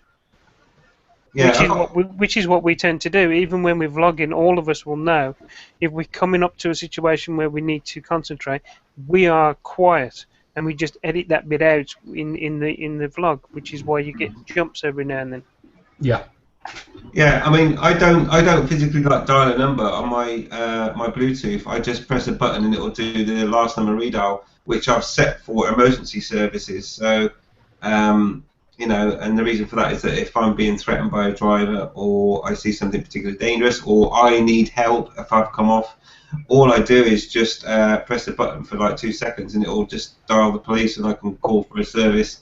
It'll dial emergency services, and I can then call for, you know, police, whatever service I need, or whatever. And that's what I do. I would never physically, like, Jesus Christ, man, we're trying to ride a bike here. What the fuck's going on? You know, I understand the tactile gloves when you're parked up and you don't want to take your gloves off. Okay, that kind of works. But whilst you're riding, or whilst you're driving, fuck now. That would be a good idea. If we could film you sitting on your booster, going down the road, it's, I don't know, 60, 70 miles an hour, and you're there texting away like this on your booster. How are we going to film that then? And then you get your other hand and you start doing this, you know, while you're still doing your 60 or 70 miles an hour, and then you pull away and you're actually on the back of a trailer. You could do that, yeah, but then I would be in control of the bike, because I'd have to trust the driver of the car. Yes. Or whatever, and I'm a control freak, so... You've got a green screen, haven't you? I have got a green screen, yeah. Yeah, you could put it in the back garden. You can just set your camera to film what's your side of you when you're traveling one of the days, and then just sit on your booster with your camera on there. You know, you just make a funny vid just to point out this is not what you do when you are trying to be a biker. Actually, yeah. I understand where you're coming from. My skin is itching of the thought of me looking like I'm texting on the bike full stop anyway. So I just wouldn't. No. But I have got ideas, and one thing I need to do is I need to do a vlog and see if anyone's got some like decent cameras and stuff, because I actually do want to do some safety professional looking videos, to graphic ones that will make people think about texting whilst they're driving. That one that Dave was just describing, if you do it as a POV image, but you've still got the green screen, like you say now, it sounds like a safety advert where you could have him texting and then the smash happen from the point of view, and it would be like, you wouldn't do it on a bike, so why are you going to do it in a car? Yeah. Or something like that. It's exactly what I want to do. I want to do it from both perspectives, obviously mainly car drivers. I think bikers is the extreme. I think the concentration needs to be on car drivers at the moment, and you know, and getting back to this texting thing and all that. I don't care, right? If someone's on the phone and they're driving along the motorway at 70 miles an hour and they're on the phone, they've got it to their ear, and they've got one hand on the steering wheel and they're looking where they're going. You know, they've got all the controls they need to control that car. All right, I'm fine with that. I'm also fine with people that are sat at traffic lights and they're texting. Fine, let them fucking do it, you know, whatever. When I get upset is when they're moving and they're looking at their phone. That's when I get really annoyed, because they're not concentrating on the road, they don't know what the fuck's going on, and that's when I'll have to say something, because I feel I have a duty to protect other road users, public, people walking on the pavements, kids walking across the pedestrians crossing. When I see shit like that, I will say something, and I always do, always. I just can't let it slide, you know. And I've got a video response actually to Kev's coming out soon too. So watch that one. You know, what's your guys' opinions on that shit anyway? I think it's got worse since it's been made illegal. Because before, everyone used to just hold their handset in front of them while they're driving. They can still see the road, but now they're doing it down here, so they can't see the road at all. No. Yeah, I think anybody who would hold onto their phone and try to text or look at Facebook or whatever, they're freaking idiots. I mean, I've had maybe one or two instances where I used my phone to turn on the music while I was in the car. I didn't look at it at all because I know exactly where everything is, and a lot of times I'll just use the voice control if I can do that, or voice command, and that's enough. And even that, I seriously really don't like to do. But if they're going to do something that stupid where they've got their eyes down on their phone, whether it's in the car or on a bike, hell, even walking down a crowded street, honestly, I would hate to see anything happen to anybody outside of their vehicle, but they deserve whatever the hell they get. Yeah. I don't think fine's sufficient. I think push the car when we get to it. Sorry, Catherine, could you repeat that? It was a bit... Sorry, yeah, I don't think a fine's enough. I think you need to push the car if they're actually for it doing it. Yeah. No, I think, yeah, I understand what you're saying. I totally agree. I don't think the fines are enough. No, I totally agree, but I think it should be a 3-month ban minimum. And then push the car. And crush the fucking car, yeah. Absolutely. Because, getting a £30 fine is not going to stop anyone from texting. I mean, the phone they're using probably costs like 500 quid. But I think totally a driving ban would certainly cut it out very quickly. I mean, it's a simple message, isn't it? If you text while you're driving, well, texting, looking at your phone, checking Facebook statuses and stuff whilst you're driving and the car is moving is a 3-month ban minimum. Straight forward, is that? For the bloody speed cameras, isn't it? That's the problem.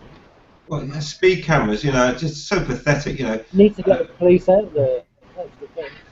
Yeah, well, that's why I think they should deputise this, and that's what I'm talking about. The that scheme that I suggested, where we get a percentage of the fine to make it worthwhile our effort, go into the whole process of finding someone that's texting and then publishing it and everything else and giving it to the police.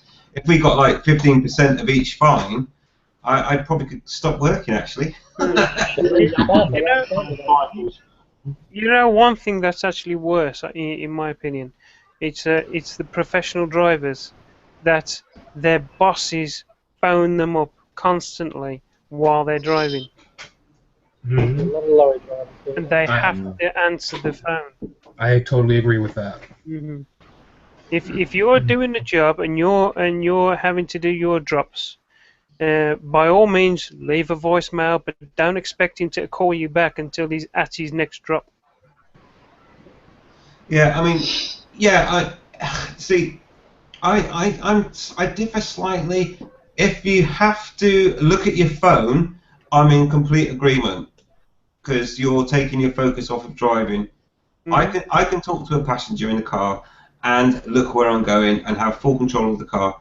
I can talk on the phone with hands-free whilst driving the car and, have full concentration. Yes, there's a bit of a distraction there, but if anything tends to happen, I can just stop talking, as we do when we're vlogging. It's the same scenario. But anything that involves someone needing to look at their phone when they're moving is when I have a problem, and I will always say something because, and I said it in my video soon to be released, if I witnessed that and never said anything, and then watch the car to proceed to mow down a child or cause an accident where a child was killed, I don't know how I would cope with life going forwards from that without, knowing full well that I could have done something about that. Yeah.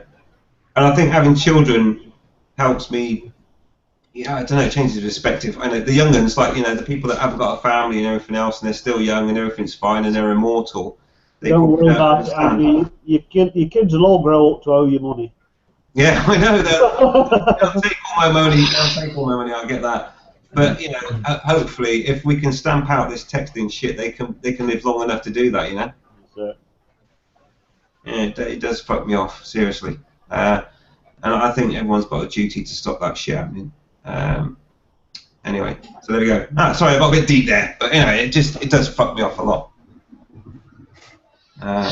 There we go.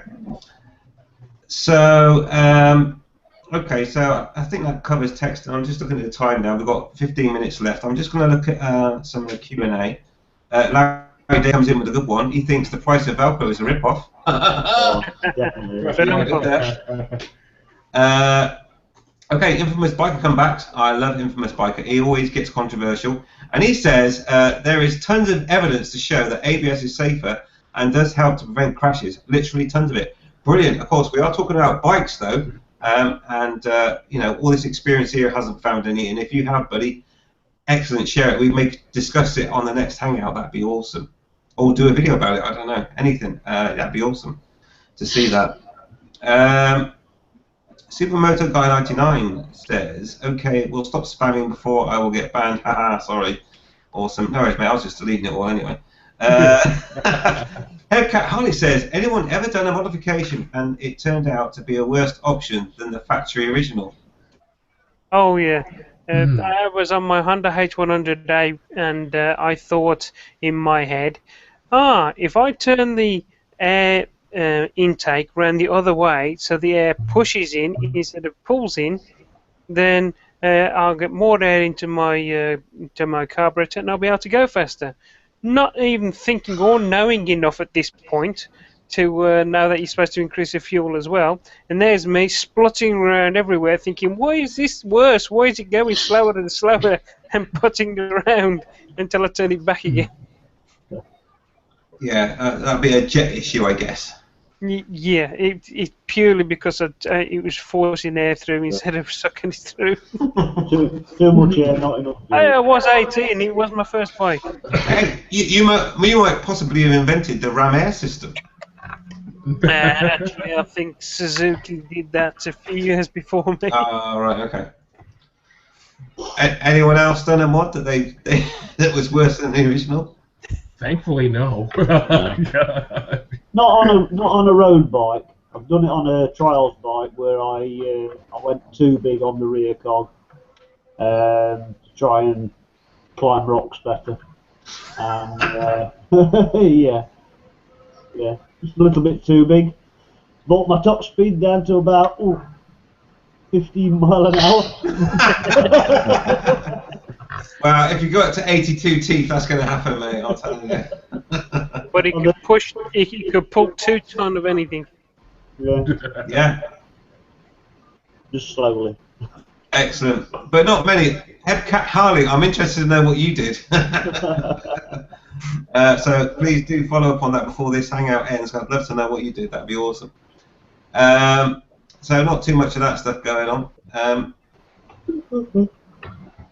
It's keeping Skiggy awake here. Anyway, Jasuto77 says, I would not ever go too deep into the legality of things in general. Those who live in glass houses come to mind. I'm not quite sure the context of that. Throw stones in glass houses. Yeah, but in what context? I would imagine it's down to the fact, I mean, if we all start reporting, like the phones and things like that, how long before all these that have got dash cams are reporting us for speeding past them and everything like that? Yeah. Well, that's fine. What goes around comes around. Yeah, swings and roundabouts. Yeah, if you're going I'd sooner be caught for speeding than use a mobile phone. Yeah, obviously if you've got a dash cam, I don't think they have the capability to record speed, but certainly don't do wheelies in front of cars. You shouldn't do that on the main road anyway, But yeah, no, I'm fine with that. Absolutely fine with that.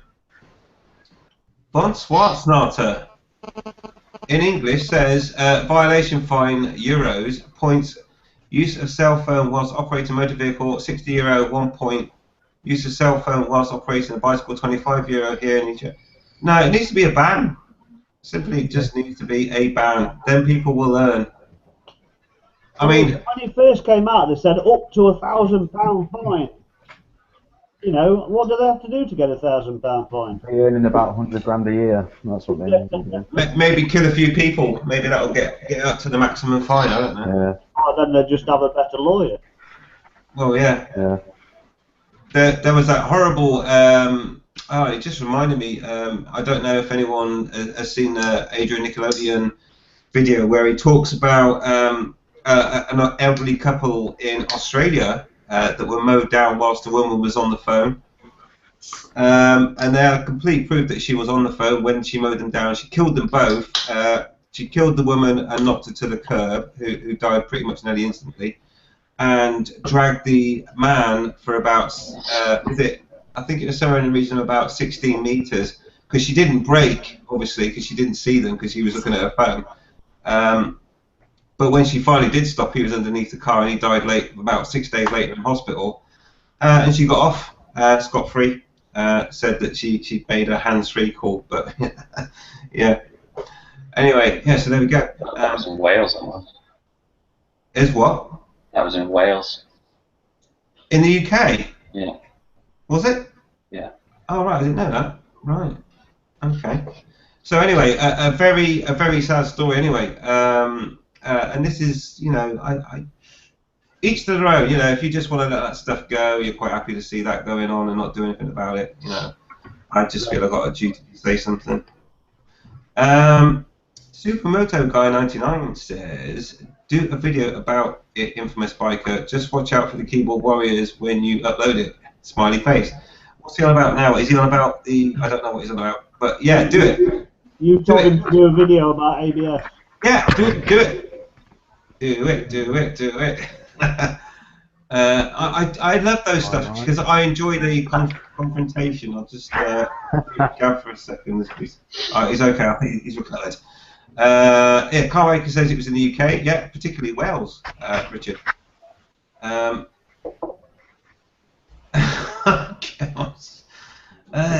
Headcat Harley says I spent over £300 on some and some turnout end cans that didn't fit the Harley. Oh, sorry, yeah, I just read the Stormtrooper one. Yeah, me too. I just saw that. Yeah. And just so you know, Bobby, I don't know if you know this, but there is a Stormtrooper that's pointing at your wife in an inappropriate place. Lucky trooper.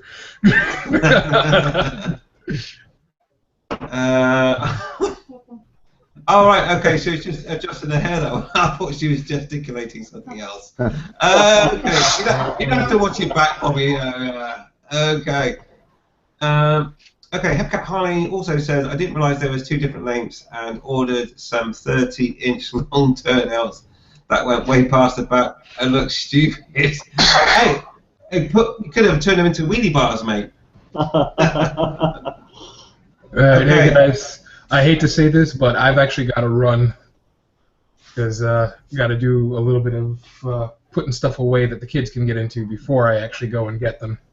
Okay, buddy. Okay, mate. All right. See you later after you put your bondage gear away. Put that old toys away. We totally busted. Wait, bondage gear? What are you talking about? I don't know what you're talking about. What? Yeah, exactly. What? All right, Bobby. Quickly say goodbye then, buddy. All right, guys. Thank you so much for having me. Glad I could make it, even though a little late. But I will talk to you guys later on. Brilliant, buddy. And see you next Tuesday on your hangout. See you, buddy. Or a Take it easy. and a visiting and all that. Right, okay. Right, Infamous Biker has posted up a link to a video. It says, just in case anyone needs proof that ABS is better, he's posted a video. I hope it's not the one that I've seen. But yeah, I will check that out afterwards, buddy. And I think maybe we should do some videos on it. You can do a video and I can do a response video, and it's all good. Okay, I've made a note of that anyway, so I shall post that in a link on my browser to have a look at in a moment. But not right now, because we are getting close to the end of the hangout time. Okay, oh dear, that doesn't look good. The intro doesn't look too good. But anyway, yeah, I'll have a look at that. Okay, Car Biker comes in on the texting people. Motorists using mobile phones, including hands-free sets, are 4 times more likely to crash. It is worse than drink driving. Logically, this should mean a guaranteed ban. People who think they are unaffected when on the phone are killing themselves. I completely agree with you, Richard. Absolutely, mate. 100% agree. Yeah. Oh, I think Gaz is getting a phone call again or a text message. I'm sure it's all that in a minute. It's not me. No, not that Gaz. It's that Gaz there that I've just muted. Together. Right, okay, let's crack on. Alright, Carnbacker says, oh god, I'm getting feedback. I would never use a mobile phone whilst driving. The cost per minute is too prohibitive. As for a Yorkshireman, I have a very long extension lead instead. Awesome. Always the comedy. Right, Chris T pops in. Chris T tonight, first time, first comment, Chris T. He said, hi guys, do you service your own bikes or DIY due to dealer prices and horror stories of bikes being damaged? Okay, anyone going to go for that one quickly first? Yes. I service my own bike.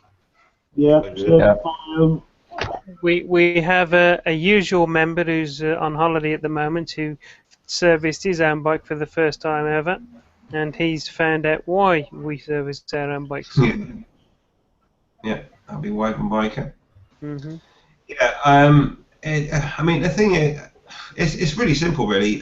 You've got a bike, it's got two wheels, two bits of rubber. Those are the only things in contact with the floor. Do you want to understand it, or do you just want to leave it in a lap of some random people? And, you know, all the servicing is normally done by the grunts in a garage, you know, the ones that are like the, what do they call them? What's the word for Knuckle draggers.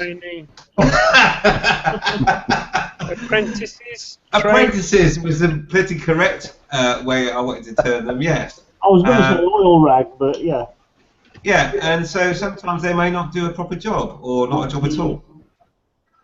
So, yeah. That's exactly why I'm buying the same bike again, because I know that inside out, and I'm going to be comfortable owning it again.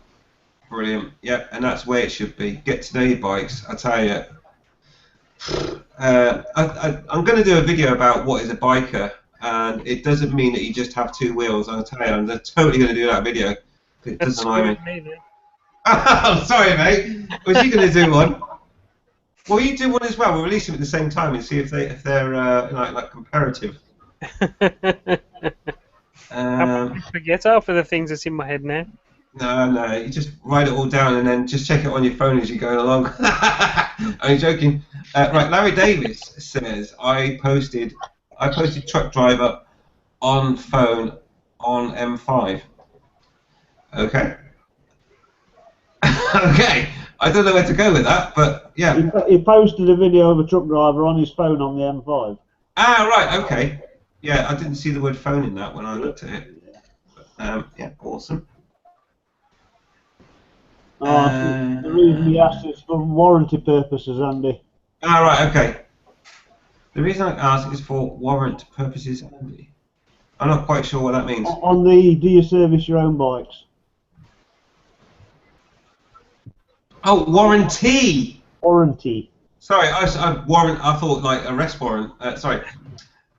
Warranty, as long as you keep the receipts of the stuff that you've bought, then that's pretty good evidence that you've done the appropriate service. So oil filter, you know, keep those receipts and like staple them to all the rest of the crap that you've got in your poncho of stuff for your bike, and you're pretty much, that's your service history.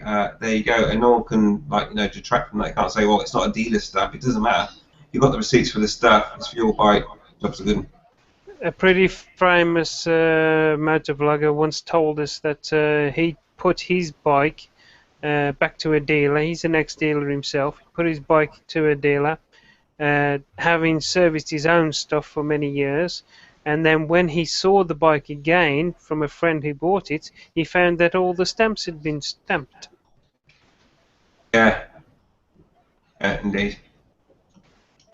So don't always trust what the dealers tell you. What, like one careful lady owner? I'll Yeah. see the way cat rides. Okay. Nobody rumour.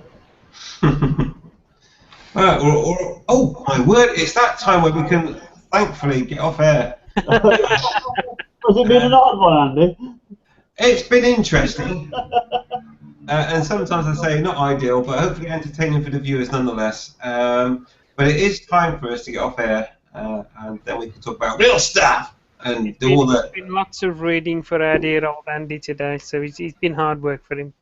I know. There's so many things going on, and one day maybe I should just actually put my glasses on. It might help. But anyway, I can't see shit after like 4 meters if I put my glasses on. That's the problem.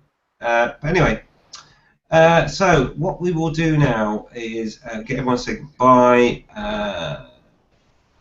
I'm just reading some other stuff that I might want to bring up before we go off air, but probably not. So we'll go for those next time. Okay. What's that? Oh, for whom the bell tolls. Right. So, thanks everyone for all your Q&A. Sorry I can't get to all of Calm Biker's comments tonight, and Von Swartznatter's, and I apologise for having to delete them, but you know, trying to keep it sane. So, thank you for that. And so, all we need to do now is go through the panel and get them to say goodbye. And I'm sure some of our panel members will have some words of wisdom before they depart. Then we'll go off air, and that's when the party starts. Okay? Right, okay, so let's go through the panel, and I'm going to go in order from left to right today. So let's go to Dave. We've got to say goodbye to the viewers. What? Oh, I knew he was going to do that. Well, Calm isn't here, so somebody's got to do it, hasn't he? Yeah. What do you want? Is it me now? Do you want me now? Good night, everybody. Enjoy your weekend when it comes up, and see you all either Tuesday or next Thursday. Excellent. Cheers, Dave. Many thanks for coming on, buddy. We're on the safety hangout on Sunday. Yeah, Oh, yeah. yeah. I've not even mentioned that, but anyway, there's a video for that as well coming out soon. Brilliant. Right, so Andy. Goodbye, everybody. Been a very interesting night. Lots of nice subjects, and I'd like to say thank you to my mum and dad for bringing me into this world, and I'd like to say thank you to Skeggy Cruz as well, because he now looks like a normal person. Now he's had his nose shot. I'd like to say, I never knew that. It gets worse than that, Andy. I'm having a look there, Skeggy. No, having a look at your hair now. Yeah. And my straight nose. If I put my glasses on, take this off, I think I know. I think I found my dad. Hold on. Oh! Yeah. Oh! I think Oh, you're right my now. Now, before I go, I've just got one. Hang on, sorry, Andy, a minute. That's uncanny. I'm just flicking between the both of you. Yeah? It's that is that's a shocker right there, revealed tonight. That's live. Wow. Jeremy Cole show, isn't it? Plus, also a game character. Yeah, so actually, I can't wait to see the reunion between the family. Sorry, Suffolk. Andy, I need to go back to you, buddy, because we need those words of wisdom. So, I've only got a couple really tonight, and I thought I'd leave you with these really. And the first one is, if at first you don't succeed, skydiving's not for you. And the other one is, a penny saved is not much. Right, everybody. Cheers, Andy. Wise words as always. Thank you, buddy. Okay, so we're going to go to Skeggy Cruiser. Oh, goodbye, people. And I'd like to leave you with words of wisdom, being as David did and Andy did. It's just a little something we used to have scrawled on our toilet wall. And all it is, it's mainly for the Yorkshiremen out there, and it's just remember, 'tis better to have tried and failed than to have never tried at all. Yeah. Also, if they ever does out for now, always do it for this end. Yeah. Absolutely, and that was for the Northerners, trust me. Cheers, Skeggy. Let's go across to Gaz then, buddy. See you later, everyone. Thanks for watching. Words of wisdom. Well, Plastic surgery is not for everyone. Works for me. Go on, talk about plastic surgery for a moment, Gaz. In fact, when Skeggy took his bandana off, he kind of looked a bit like Hitler.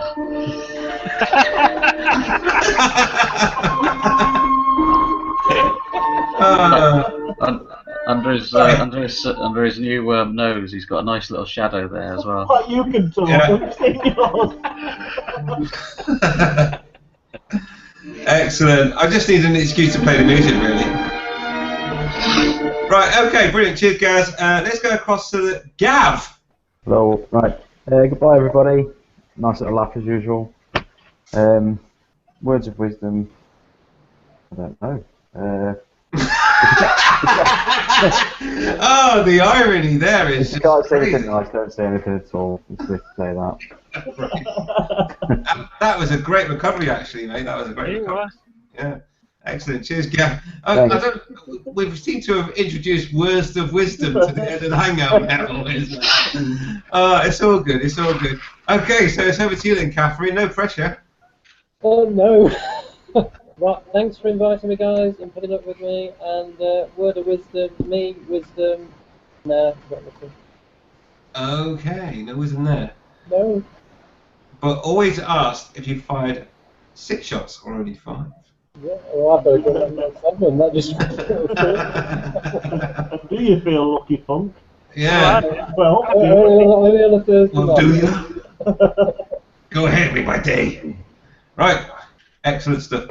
Oh, getting feedback again. Right, let's end this stuff then, because it's been awesome. And so all I want to say now is thanks for everyone for joining in. Thank you to the panel for coming along and spending your time talking about stuff. And thank you for watching. And it's been awesome. And thank you for your questions as well. So, yeah, I have to mention quickly, there is a Safety Sunday this weekend, and we're going to be talking about overtaking and lane splitting stroke filtering. I'm guessing that's going to probably blow up at some point, so I can't wait to see that one. And that's it, really. So don't forget, ride safe, ride invisible. Go off air.